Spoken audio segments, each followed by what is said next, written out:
Hello, everyone. Thank you for listening. And today I'm speaking with Helen Pluckrose. Helen is the commissioning editor for Areo magazine.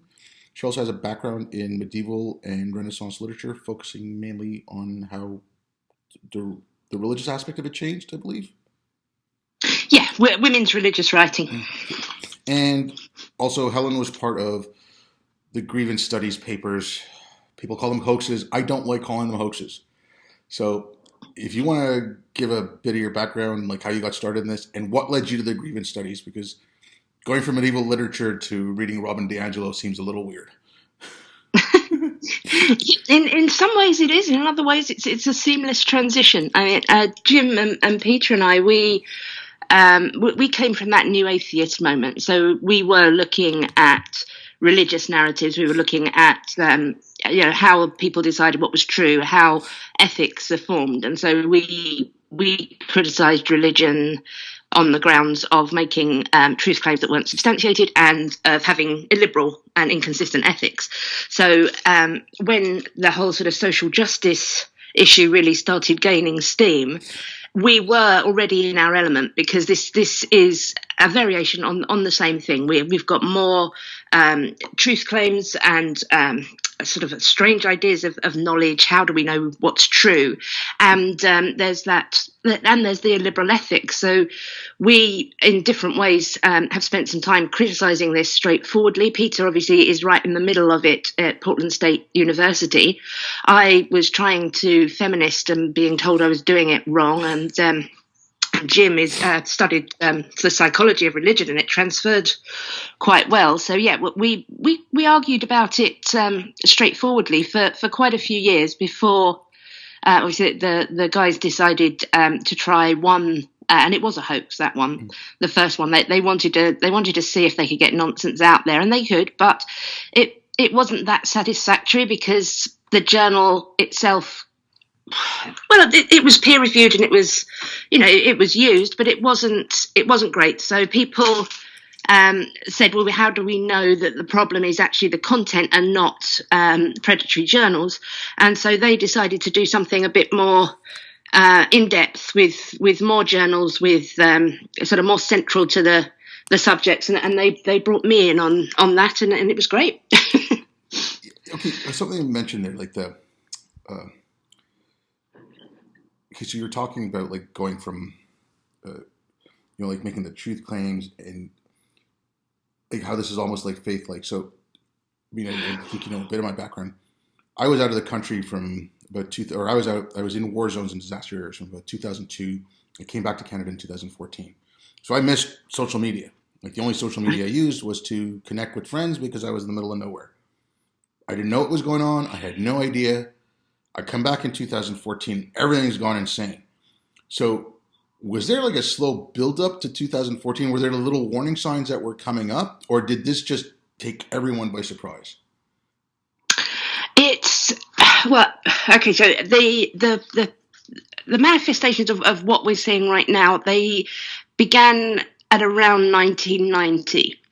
So this the whole sort of turning postmodern ideas into activism, when we're worried about language and the power of language and how knowledge is created, and it's just power knowledge discourses that really became a part of activism at about in the 90s, but at around 2010 and growing rapidly in steam since then, we came into a kind of new phase where it's really become much clearer, much simpler, very dogmatic.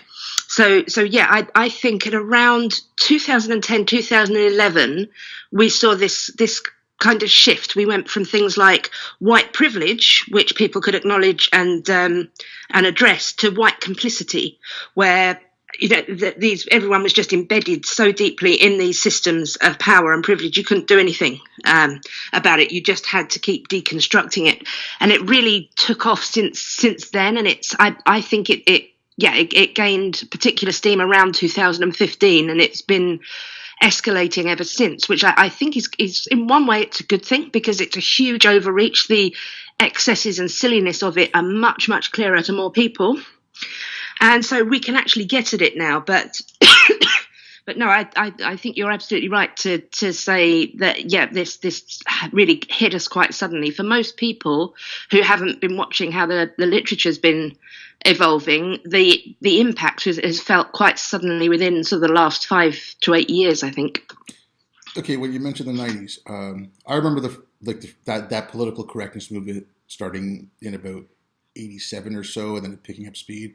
And I was in university back in the late 80s, early 90s, and I would see some of it. And I would I was working part-time while I was in university, told my coworkers, when they started coming up with stuff like, we don't want to use waiter or waitress, we want to use waitron because it's gender neutral.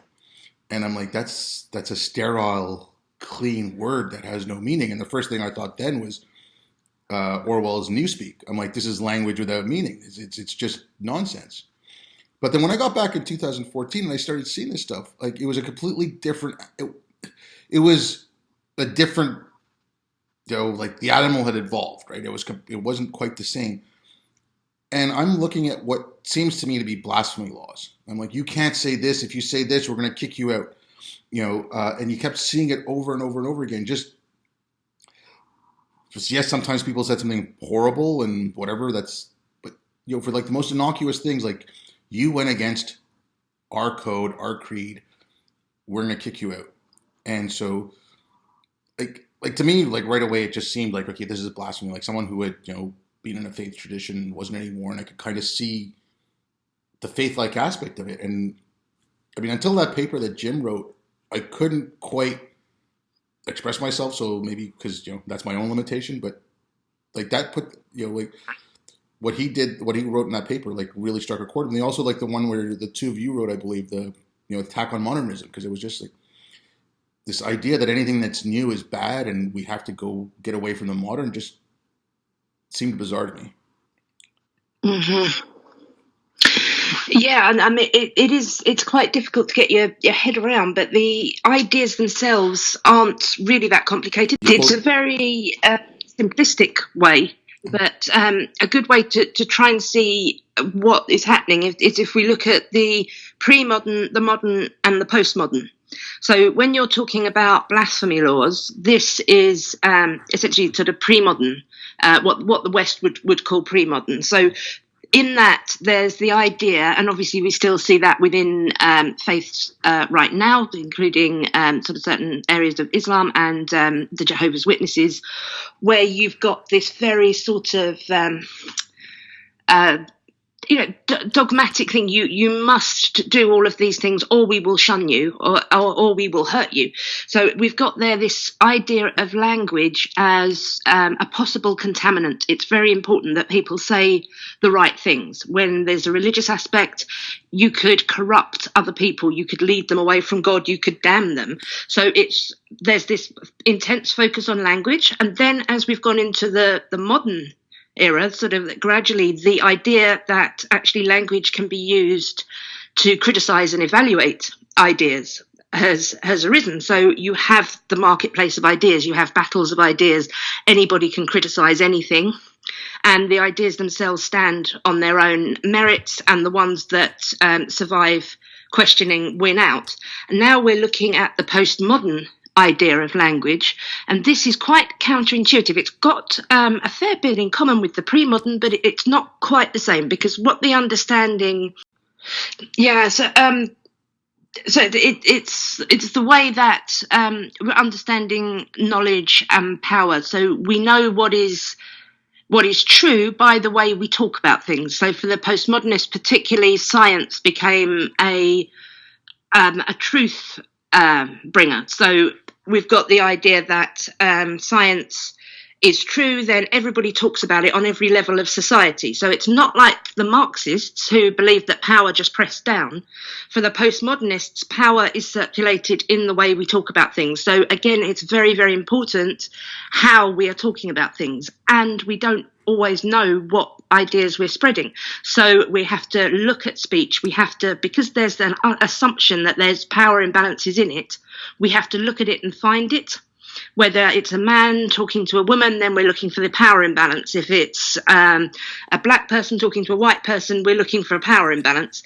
it must be there. We need to find it, and then we need to analyze speech, and we need to intervene on how people are speaking. So there is this idea, like the pre-modern one, that language can be a contaminant. It can infect people, but it's a very sort of secular, worldly one. We want to make this world a better place, and the way to do that is by changing the way people think and the way they talk. Yeah. Okay, I started reading some of this stuff, and I read. Okay, the first thing, I've read papers and I've seen videos, but I never actually started reading the books until recently. And the first one I read was White Fragility. Mm-hmm. And I was so insulted. Like, I know you've done some work with Mike, and I know he put some stuff out like that. But, like, they're basically telling me I am too stupid, and I'm a child, and without their help, I won't understand the threats to myself, and I need them to take care of me. And that is such a condescending, insulting way of treating me. And maybe I read it wrong. I don't know, but that's the way it came off to me. Like, I need someone to protect me because of the color of my skin. I am too stupid to understand what's going on and being done to me. And I don't want to be spoken to that way. If you were with Robin DiAngelo right at this moment and you said this to her, do you know what she would say? Oh, I don't know, that I've been consumed by whiteness or whatever, or I don't know, something along those lines.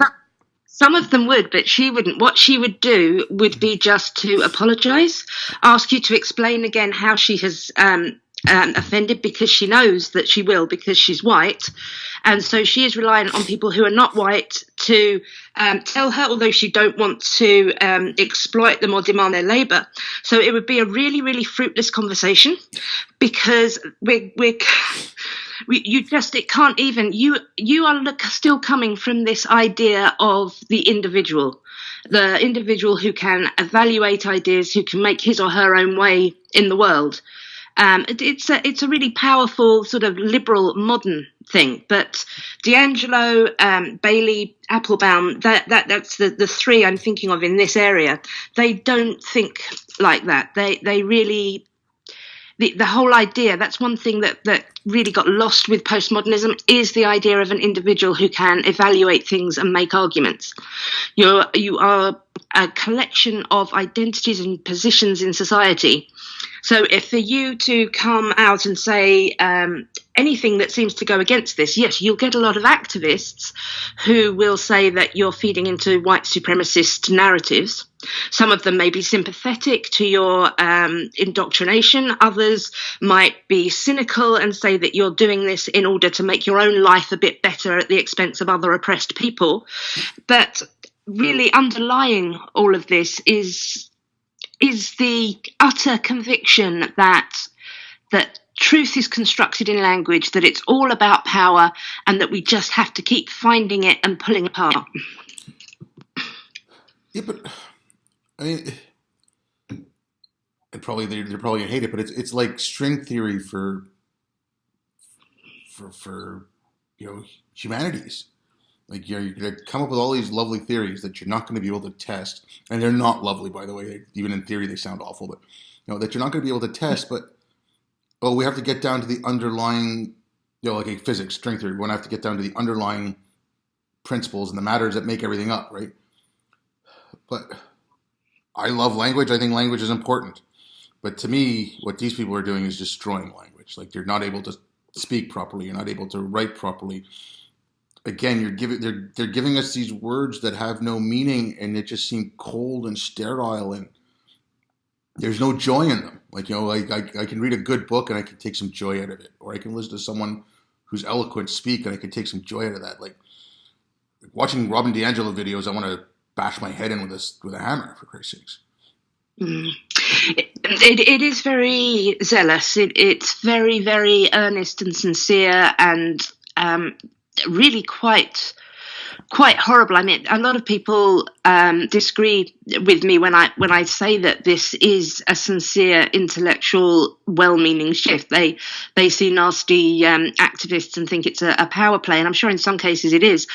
But for a lot of the leading voices in here, I believe particularly Robin DiAngelo is absolutely sincere. But she is like a religious zealot. She has realised what the sins of the world are. She knows what we need to do to address them, she's telling white people. She always says that she's speaking to white people because she's not going to presume to tell people of colour anything. So it's ugly and it is sterile and it shuts things down. It can't be falsified. It cannot be engaged with apart from to agree with it. So, I mean, as I said before, this is good in one way because it means we really can get at those ideas now.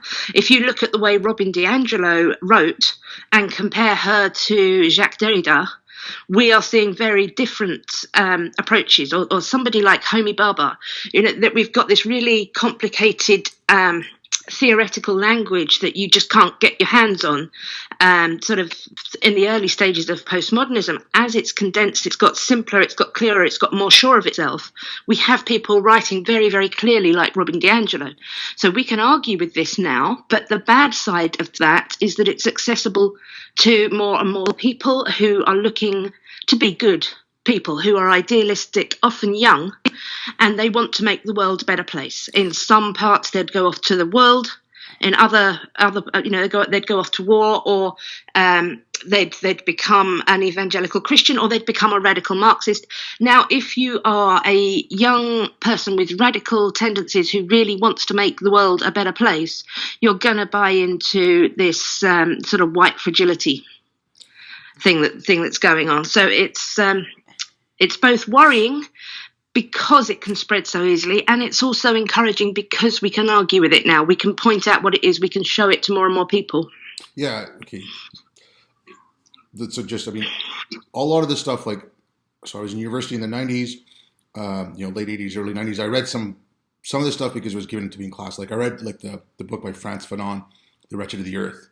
And I was like, oh my God, this is nuts. Like, who thinks this way? And I didn't know where it was coming from. Right. And now that this stuff is going on and I'm hearing more about it, I kind of see where that nonsense came from. Yeah, I mean, Fanon, in many ways, I quite like Fanon because he was a pre-postmodernist. He wasn't like a cultural constructivist like the kind we see now. He was much more about the psyche, and he accepted the idea of objective truth. So I think there was a lot of good that could be taken from Fanon, but there was also, a lot of the stuff that comes down to implicit bias and digging it out of yourself and digging it out of other people has some roots in Fanon, more explicitly in Foucault and the kind of unholy matrimony of Fanon and Foucault via post-colonial theory is why we see quite a lot of the nonsense we see now. But yet in the late 80s, you would have seen a shift that was just starting to happen. So we had the really sort of aimless deconstruction of the early postmodernists starting to give way to a lot of different disciplines that wanted to reconstruct. So that the first lot just wanted to deconstruct it, take it apart. By the late 80s, early 90s, people were coming forwards with ways to dismantle and reconstruct. So we have Judith Butler and Kimberly Crenshaw, particularly saying, right, now we've got to. They were more hopeful that something could be done to make the world better. Yeah, and make the world better. So I've been overseas. Then when I got back to Canada, I went up to northern Canada, and I was living in small, remote Inuit communities. And there's plenty of problems up there. So, but majority of the people who work up there are either fresh out of university or they're at the tail end of their career, because it's either get some experience or, it's a nice quiet place, finish off the last few years of your career and then go retire. Very few people in the middle of their career go up there for any length of time because it's middle of nowhere, it's brutal, it's harsh. These people coming out of university, like, you're a small community, you know everyone, you're talking to them. And it was just that, like, okay, fresh out of university, I was all, I'm going to change the world. I'm going to be, I'm going to do this and that. Great. Passionate young people. But it's all about this, like, the Inuit are an incredibly resilient people. You can't live up in the middle of, above the trees where it's frozen 8 months of the year, if not more, and you got to scavenge for everything. I mean, you cannot not be resilient and live up there. Like, if you're weak, you're not going to live up there. You're not going to survive. But everything that's being told to them that I can see when I was up there is that you are the victim. You are a victim. It's none of it is your fault. It's all being done to you. And there's plenty of stuff that was done to them. Don't, like, I will not defend anything bad that was done to them, but these people are already resilient. Why aren't you working with the resilience that show them how to get over all this stuff instead of just continuously telling them that they're weak and that they need help and that they can't do anything without that help and none of it's their fault? And it's like, I guess it's treating people like children and babies, and I don't want to be treated that way. And I don't know what, again, maybe it's the individualism thing. I don't know, but I refuse to be treated like a child. Yeah, I think one book that's particularly good for this, I don't know if you've read Campbell and Manning's The Rise of Victimhood Culture. No.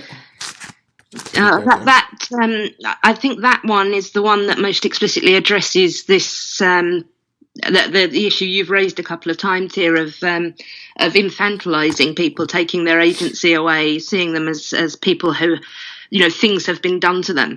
So they look at three different types of culture. So you have the honor culture, in which slights are responded to aggressively. It's all about being tough. It's all about being resilient, not letting anybody put you down. But there's, we have duels and things, and there's still quite an element of this in some sort of Muslim cultures and in gang cultures. So there's this much sort of, we have to have this proper face. And then we have had more recently, it has been dominant, the dignity culture, in which people were expected not to resort to violence. So they're expected to ignore slights mostly, and they were expected to sort things out themselves and not see themselves as either sort of victims or as slighted people who need to avenge a wrong. And then in the last few years, and they're tracing it at the same timeline as we are, but from a sociological perspective, we're seeing this rise of victimhood culture where, again, slights are taken very, very seriously, but the response isn't to try to deal with it yourself, possibly with violence, but to go to a third party. So there is status now in having victimhood, whereas there's status in having honor, or there's status in having dignity, which is an individualistic, resilient thing, or there's status in being a victim. And so you will make a case to a wider group that you have been a victim of this, and you will ask them to defend you. So, and that's what we're seeing at the moment when we have this idea that we will tell women, we will tell religious and sexual minorities that they are oppressed, that life is much harder for them, that the world is hostile to them, that there's an idea that you're recognizing these systems of imbalance and you're trying to redress them. But my concern, and because I came from feminism, my concern was mostly focused on how this was affecting young women. My concern, obviously I'm concerned about how it's affecting young men who don't seem to be able to do anything right at the moment, but also when we've tried to empower women, and we've come so far in empowering women to think that they can do anything and be anything. And now there's this whole sort of narrative going on in which young women are told that the world is hostile to them, that it will not help them, that men need to be quiet so they can be heard. It's that I have that same, I think, really angry kind of I am not going to be infantilized attitude that you've spoken about a couple of times. And as the mother of a 15-year-old girl, it's really quite frightening. I think this could set back female empowerment and participation. Yeah, to me, it seems like it set everything back. Like, okay, I've experienced racism in my life. I don't, it's not like it doesn't exist. It's out there. It happens. I don't want it to happen. Things were getting so much better, and then all of a sudden, it just we're I don't know. I don't want to keep hammering on like beating on a dead horse or something, but they're taking things backwards. Things are getting better and better and better, and then all of a sudden, race relations seem to be going to crap. Like everything seems to be going crap. Like everything that was moving forward. I don't know if it's part of this breaking everything down and rebuilding it, and once you break it down, it's going it's going to be a mess. But why reinvent the wheel? Like if it ain't broke, don't fix it. Well, that is You are it's liberalism. What you're talking about here, and I think it's what most of us believe in. That is that belief in the individual and in consistency. So I agree with you when you're seeing going backwards, because what we had in things like critical race theory and post-colonial theory, there was this attitude that the white people were rational, ethical, and intelligent, and then the East was constructed in opposition to this. It justified things like imperialism. It justified slavery, because there is this division in which one. White people have this whole sort of Western science, reason, liberalism thing going on, and everybody else is primitive and barbaric. So that was something that really had to be addressed. And I think that, I'm speaking from the UK, there's an awful lot of post-colonial guilt here. And this, I think, is a very good thing for our development. The realization that things like slavery and colonialism have happened, and that people thought they were okay. That is something societies need to think about and to really sort of internalize into their systems. But we developed from this the liberal idea of that we treat everybody as an individual. It's not about their skin color. It's not about their sex or who they're sleeping with. It's an individual matter, and that is when race relations and gender relations improved. That is when male homosexuality stopped being illegal, when it became both illegal and frowned upon to be sexist or racist. And there's a huge jump forward. But when the civil rights movement started to see sort of diminishing returns, when the main legal battles had been won, then it's just a matter of addressing discourses, addressing attitudes. So postmodernism was good for this. But the problem with postmodernism is that it reconstructs those divisions. We're seeing, again, the idea that science and reason belong to white Western people, and that everybody else has traditional and cultural beliefs, but now they must be respected. They must be put on a same level. We're seeing that women, again, are emotional and irrational, while men are scientific and rational, and we need to appreciate women's ways of knowing things. And for people like us, for liberals who believe in the individual, this does feel incredibly insulting. But it's important to remember that isn't what they're trying to do. They've gone back to that epistemology where different knowledges belong to different people, and they're just trying to weight it differently. We think that is a terrible idea, and it's likely to take us back. Okay, again, like, I haven't read Foucault. I've listened to people talk about him. Like, you can find old clips of him, like grainy film talking and stuff. Now, at least he acknowledged Marxism. He acknowledged the Enlightenment. He was speaking out against things like that, so he knew the history. It seems to me, like, I don't know about D'Angelo or any of the other people. I'm just starting to read Crenshaw right now. But the students, anyways, don't seem to have gone back and read the history. It's like, oh, we want to speak out against this. Like, I saw, like, decolonize the classics. There's too many old white men, and the foundation of what they started, right? I mean, if there wasn't for all the stuff that came before it, they couldn't have something to deconstruct. Even if they're attacking it, it is kind of, I don't want to say rooted in, but it needs that foundation. You need something to attack. But it's like they haven't gone back and see how that's progressed to where they come from. Because if you get rid of all that, if you get rid of everything from the past, all your stuff is nonsense now. Like, all your education, everything, you're saying, oh, we attacked this, but if you've destroyed it all, in context, your writing has no meaning. Like, I don't know, it's kind of like they're doing something that's going to destroy themselves. Yes, I mean, I think that's true on a kind of practical level. This really is quite ahistorical. I mean, Foucault, he was looking at history, and his most he can be summarized really as oppression doesn't go away. It just manifests in different ways at different times. And so he's looking at how and why. And then, I think, I can't remember where, so it might even be apocryphal. He was the one who said that the West is the worst and most barbaric system ever. And that he was talking then about secular liberal democracy. So there is this idea that things haven't improved. We've just got used to seeing what's happening as normal.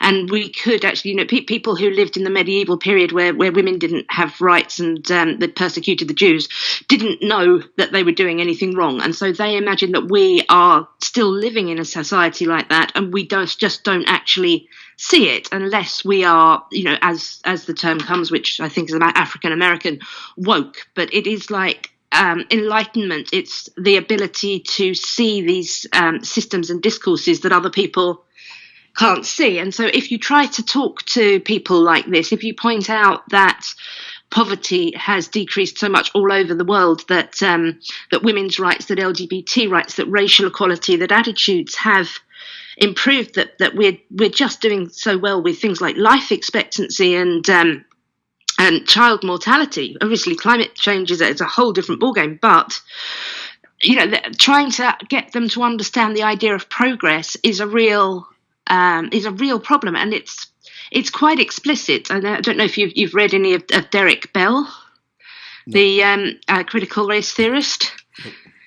So his central thesis is interest convergence is the thing that is important here. His central thesis is that it's a myth that race relations have improved is a myth, and it hasn't actually happened. We've just changed things. Change the way we're doing racism, and that's something that's being passed down and really taken as an article of faith. Okay. This stuff is, I sit here and talk, but you brought up epistemology. I can't even pronounce the word. I know what it means. Epistemology. Now, if you want to go in a bit in that, because there's a way to look at how that comes out in faith, how it comes out in the Enlightenment tradition, how it comes out here. So if you want to go into a bit, because like I said, I have trouble pronouncing it. I kind of know what it means, but I won't be able to explain it properly. Yeah, I think thinking of epistemology as knowledge systems, that's probably clearer. I keep getting told off by the team for using the word epistemology because it doesn't stay in people's minds. Apparently, even when they've read the definition a few times, it just slips out. So I have to try and stop saying it again. So think very, very simplistically, and this is where I'll annoy academics who will say this is a black and white thing, but no. So if we have a pre-modern epistemology, modern epistemology, and postmodern epistemology, so in the pre-modern epistemology, it essentially came down to divine revelation.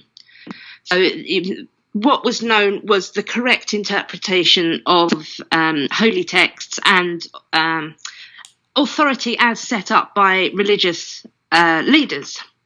So that's this. There was a lot of criticism of reason, of relying on your own reason, and of course, people were still using empirical methods. Nearly everybody was a farmer; they would have died if they hadn't. But overarching everything was the idea that ultimate knowledge came from God. Then, in the secular period, which in the West often was with started with the Reformation, when people began to be able to read their Bibles themselves. They were allowed to question, they were allowed to challenge, and at the same time the Renaissance came in, and they were looking at different types of knowledge, particularly from ancient Greece. And then so we've gathered slowly the idea that knowledge is something that comes from evidence and reason. And this did become quite dogmatic. There was quite a lot of overconfidence during the Enlightenment and the age of science that we could just access everything straightforwardly. And there wasn't the kind of introspection into, well, what assumptions are you starting with? So when the postmodernists came up and pointed this out, that was a valid thing. That was important. But science had actually been doing this itself. So we have in the modern period the epistemology of reason, of evidence. Then in the postmodern times, that's begun to be challenged again. The argument was, particularly from people like Francois Lyotard, that we need to be skeptical of these meta-narratives, these big overarching stories. So he criticized Marxism and Christianity, but also science and the very idea of progress.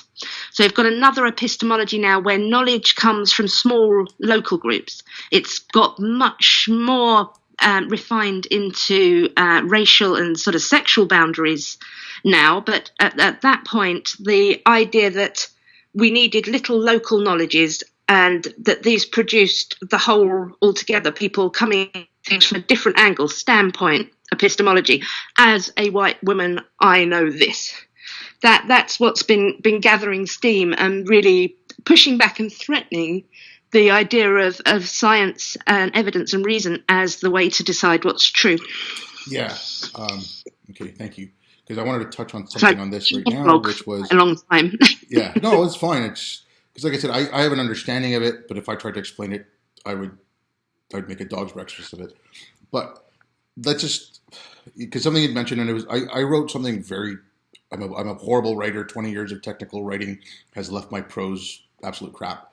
But I was trying to do a thing on free speech, but doing it because everyone talks, and my right to speak, your right to speak. I think it's paramount. But no one really mentions the other side of it, which is if let's say, hey, I want to go see you speak, and like what happened to you guys at Portland State, and they pulled out the mic and all that, and they ran out. Okay, you're denying my right to listen or my right to read, and I think that the audience's right is greater than the speaker's right, because going back to the Milton thing, like give me the liberty to know, to utter, and to argue. If you don't know, that utterance and that argumentation is just garbage. Like if there's no knowing, the rest of it might as well be sheep bleating, right? Because there's nothing coming out of there. And so I don't know, maybe when Ben Shapiro goes to speak somewhere and they cancel him, instead of the audience freaking out about Ben Shapiro's rights being taken away, they should argue about their rights being taken away. Like, again, someone is deciding what you can know and what you can't. And I don't know. For me, that's the most basic thing. Like, why aren't you arguing about? Why aren't people who are pissed off about it arguing from that basis? Like, I'll give you a couple of quick examples, and I'll let you. Renoir was misogynistic or something like that. We have to take out all his paintings. Last year, there was some gallery in London that took off some, post-Renaissance paintings because they had some naked women in there. You're going to offend some people. Earlier this year, some artist pulled a painting that he'd done because Muslims were offended and he didn't want that in the gallery. 2015, the Passions for Freedom festival in London, they didn't want some pictures put in there because they were making fun of ISIS in a way, and they didn't want any danger. So it's like we're being told what we can consume ourselves.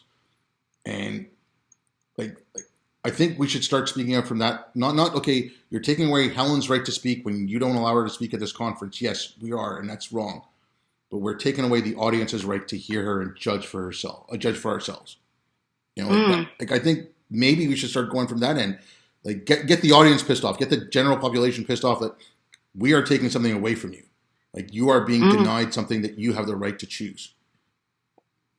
Yeah, I think that's absolutely right. It does come down much more to the right to listen than the right to speak. Because, activists will often say to us, nobody has the right to an audience. And the point there is that if this person had an audience and you are preventing them from hearing them, that is what we're complaining about. We're not complaining if somebody isn't interesting enough to have an audience.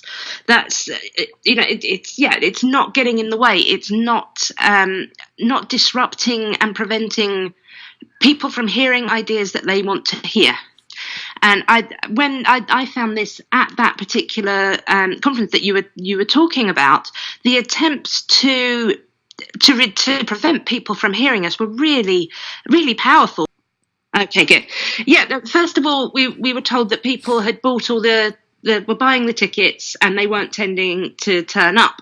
So the organisers planned to have lots of tickets on the day. People would queue up, and then when there were spaces, they'd let them in. So then the plan changed that they were going to turn up, but they were going to have headphones on and they were going to study while listening to music, so that people couldn't hear us.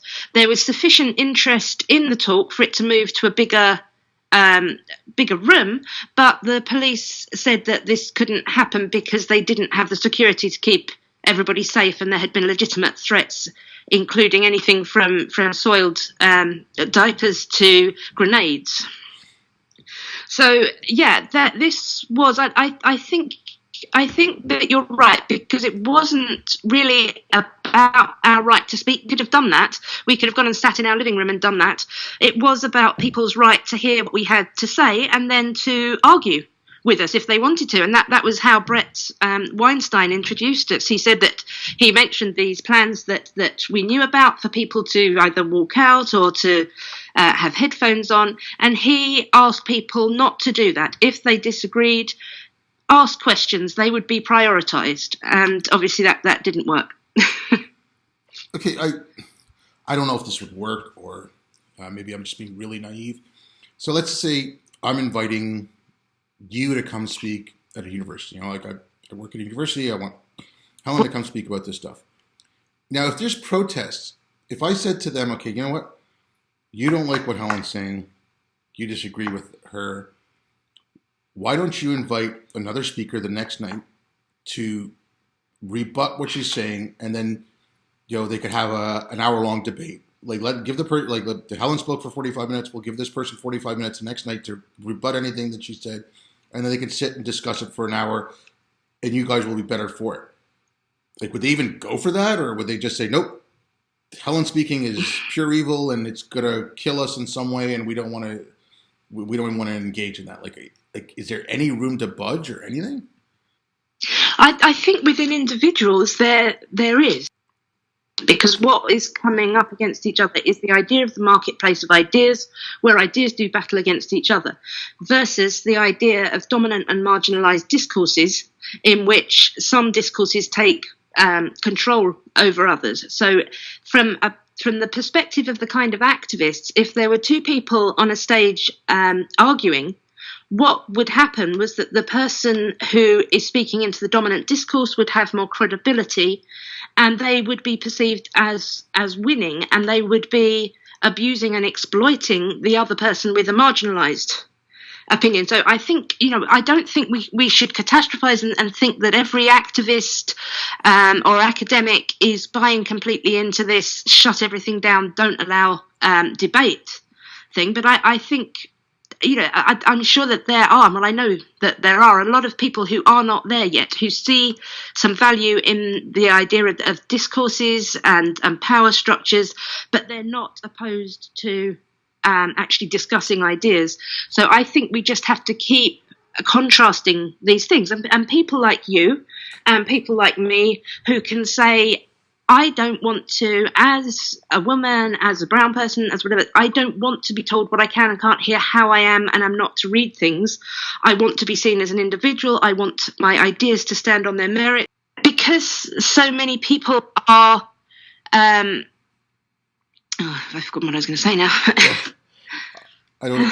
But yeah, again, this is, maybe I'm just being naive. I realize that it's individual, and I don't want to do the same thing that, what I'm opposed to. Individual people, when you talk to them, you can have, for the most part, you can have a reasonable conversation. Sometimes they get a little too heated, but whatever. Like I said, you can have a reasonable conversation. Now, I noticed this with the military, especially the American military, because it's really bizarre. So if you had two people from the American military, one from the Deep South and one from New York City, they would speak to each other in their native accents. If you had a third military person to that mix, who came from, let's say, California, which had another accent, like speech accent from that part of the country, they would pick up this military patois, that there was a specific military accent, and they would all start speaking like that. Or if I saw a Canadian soldier or a British soldier, the way they took off their berets, wrapped it up, and they had a little loop that they would put the beret in. Now, if there was three or more together, they would all do it almost in unison, the exact same way as they were walking into a building. If they were individual, they might roll it up like that, but put it in a pocket beside that little loop instead of putting it in that little loop. There was little individualities. But it's like, you get more than three together, and it's just this collective mob think, and it's like an inverse proportion. The bigger the mob, the smaller the IQ. It's... I think, yeah, but an awful lot of it does come down to our need to belong and our need to be part of something, and that shouldn't be underestimated when we talk about virtue signaling contemptuously. But this is what we do as humans. This is what we do. We signal to each other that we are part of the same team, that we are good people, that we are trustworthy people, and that isn't going away. But yeah, it is. I think this is what I've been arguing recently, because I mean a lot of the people leading this, the academics, they're in their 50s or 40s. It's not a youth movement exactly, but the people who are buying into it and sort of pressuring on it quite simplistically, and who could be affected for the long term, are young people. So I think one of the best things we can do is make social justice uncool, just to show you it isn't new, it isn't radical. It's been going on for about 50 years. It's not ethical, it's not reasonable. But the problem with making it dangerous and edgy and radical is that it does appeal to people who want to change the world. I think we need to be much more confident in laughing at it and saying that it's silly. Yeah, but that's just it. Okay, like the religious aspect.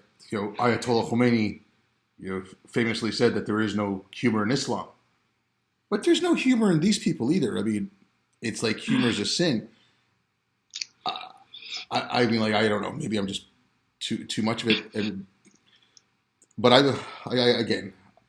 like to poke fun. I mean, you see what I do on Twitter. I don't do much except for make snarky comments. Like that's. You're quite good at that, yes. But I mean, if life is not about enjoying yourself a little bit, I mean, yes, there are horrible things, there's harmful things, and you want to make, the world a better place, even if it's just locally. But like, if you're not having fun, what's the point? Well, you obviously are just a horrible sinner who doesn't recognise how terrible the world is, and isn't committed to fixing it, Obaid. So I think, you should reflect on that. Yeah, but that's, I don't know. I mean, like I said, maybe I'm too old for this. It's just I don't like to think I am. I know I don't want to keep you too long, because I don't want to use eat up all your time, but I know you're coming out with that book, and you've been famously editing on Twitter. That is what we're trying to do. We're trying to take people into a different world and a different language, and get them to explain, get them to understand how it all works, because people are responding. But they're not speaking in their economy. So they will say things, as we've just been saying, you've got to be able to have humour. You've got to see people as individuals. We need to be able to talk about things and compare ideas. So they are speaking back to social justice ideas with universal liberal ideas. And it will work a lot better if they understand how the social justice ideas work. So our book starts with the original postmodernists in the late 60s. Then it describes the shift that happened in the late 80s. It goes through the different kinds of theories and studies, and then looks at what's happened in the last sort of 10 years nearly, before looking at how this is impacting society and also suggesting what we should do about it.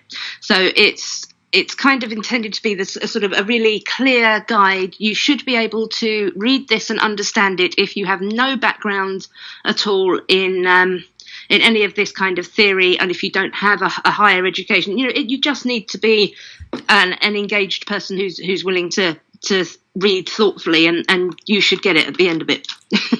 Okay, I'm going to play, I don't even want to call it devil's advocate.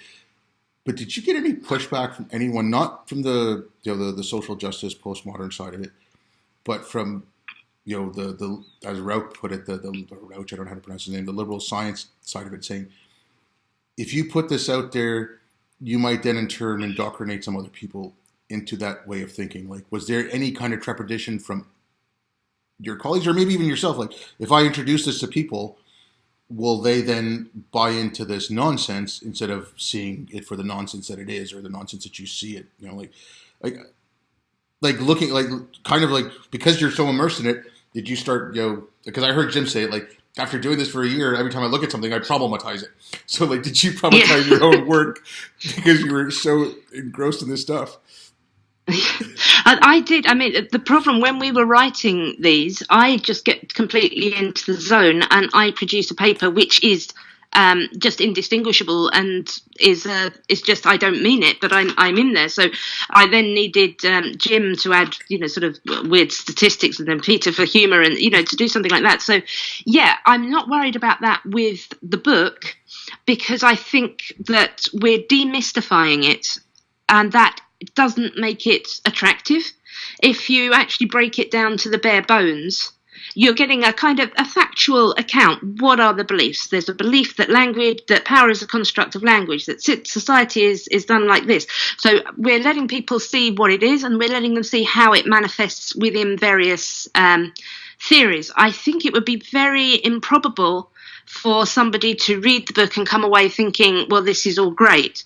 It's a bit like when if you didn't know anything about Christianity, but you read The God Delusion, you might end up knowing a lot more about Christianity, but you wouldn't be more likely to become a Christian.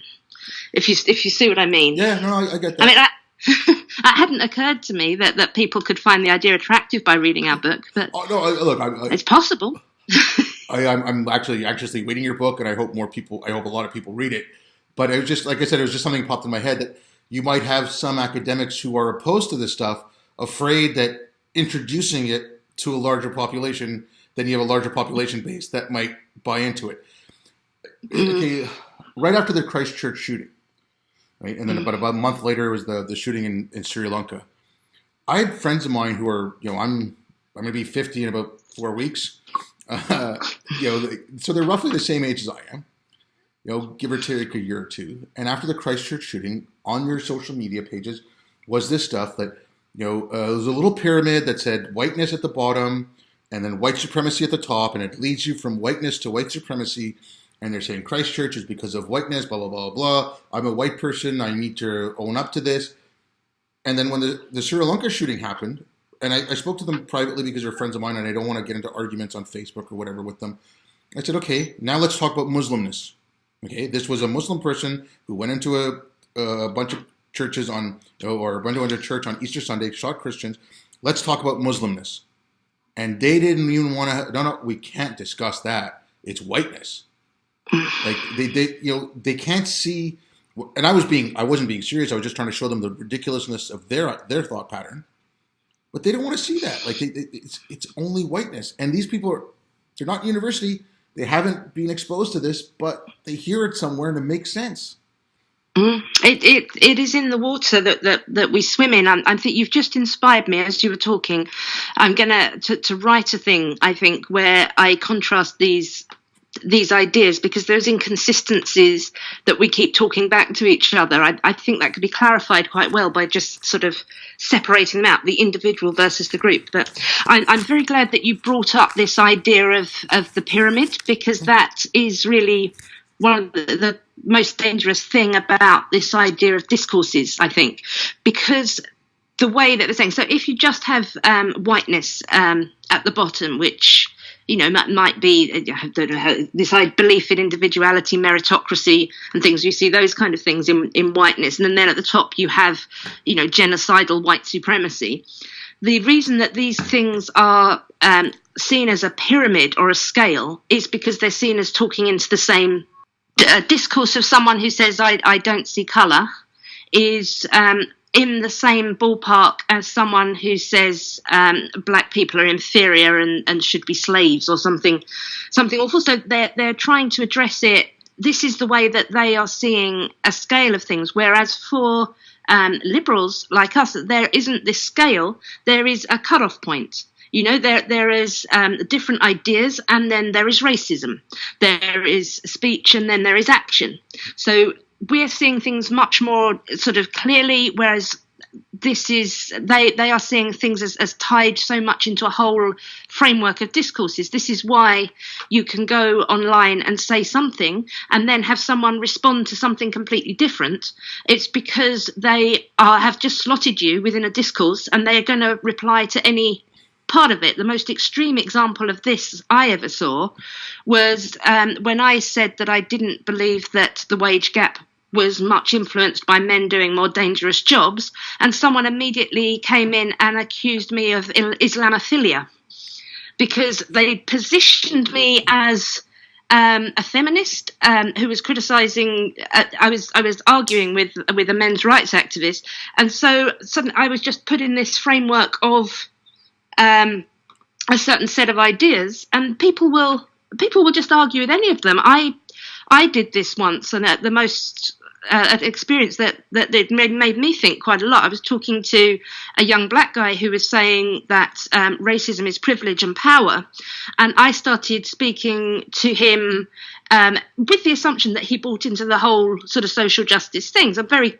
swiftly, he made it clear to me that he didn't. He was one of the new atheists. He was about science and reason. He thought all that was ridiculous. So he had one idea, and I had just sort of taken it and run. And so that sort of made me think quite a lot. We see patterns, and quite often they work. That's why we've evolved to do that. We see one thing in a person and we think all these other things connect. But I think we need to put some effort into not doing that, and it's really getting hugely out of hand now, and it all comes down to this scale idea, this pyramid. Yeah. I mean, okay, like also with my friends, I tried doing they did it famously on when Ben Affleck attacked Sam Harris as being gross and racist. And Sam was talking about the concentric circles of Islam, and at the center you have like jihad, so like ISIS and Al Qaeda, and then you work your way out. So when they were talking about this, when the shootings in Sri Lanka happened, I would bring up this Muslimist thing. I said, look, you've got at the center of Islam, you've got ISIS. If you go a little bit outside of that, you'll have a group like the Muslim Brotherhood. You go a little bit outside of that, you'll have conservative Muslims. And so I started doing that with white people, right? I said, okay, at the very, very center, you have the Christchurch shooter and groups like that.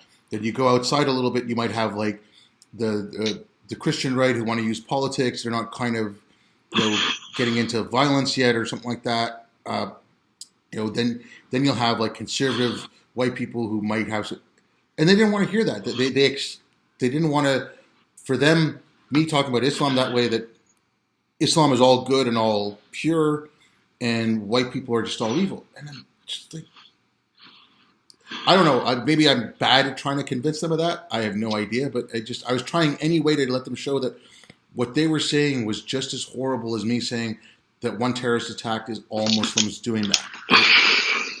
Yeah, this is why I really think we need to look at things, because this is what I keep seeing liberals do, and they're absolutely right to do that. They're pushing back, saying this isn't consistent. Look, if I said that about black people, about women, you'd see the problem with it. But the underlying assumption with that is that they are being hypocritical because they believe in is that there are systems of power and privilege that some people have been elevated and some have been cast down, and we need to switch that around now.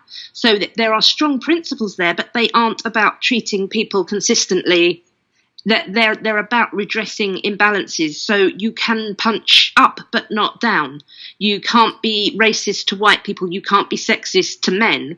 It's a completely different framework, and you distant because they know they're not. That's not how it works. And I think what we need to do is just break that down right at the beginning, rather than trying to follow them down their rabbit holes or talk past each other. Just say right at the very beginning, I don't share your premise at X, that only white people can be racist, that knowledge is tied to identity, whatever it is. Spell it out at the beginning. I don't share that. And then if they come back with assertions to it, refer them back to it, saying, remember, I'm not coming from this premise. I don't accept your premise. I'm coming from this one. And it will stop, I hope, well-meaning liberals from trying to communicate but going with a framework they don't accept.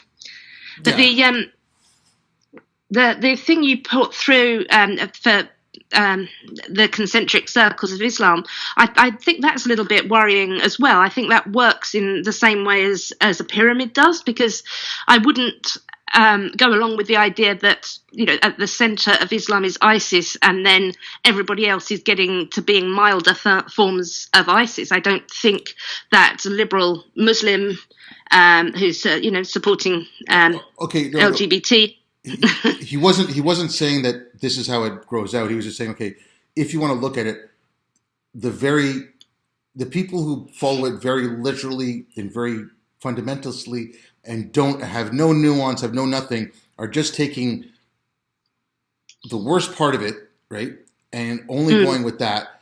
He was trying to differentiate between what is ISIS, what is a group like the Muslim Brotherhood, for the most part, wants to use politics, right? Yeah. So I none of these things are perfect, but he was just trying to show that, okay, this is Islam, this whole circle. This very, very small core of it is violent and terrorist, and that's the problem with it. But if you go a little bit further out, these people might turn a blind eye to when the violence happens. And then if you go a little bit further out, these people might turn a blind eye to the people who are turning a blind eye to the violence. Like that kind of thing. Like, I know it's not perfect, and I know no analogy like that will ever be perfect, but I was just trying to compare the two, like saying there is a difference here. But anyways, on that, like I said, I don't want to keep you too long, because you have more important things to do than jabber with me. So I'll let you have the last word. If you want to talk about anything that's coming up. But I don't think there's anything I'm not. No? Okay. So, well, thank you very much, and thank you everyone for listening. Yeah, and I shall see you on Twitter, where you will be polite about my cooking. Well, now that we have this personal bond, that I'm sure all that insulting will cease. Okay. Like I said, I kid because I love Helen.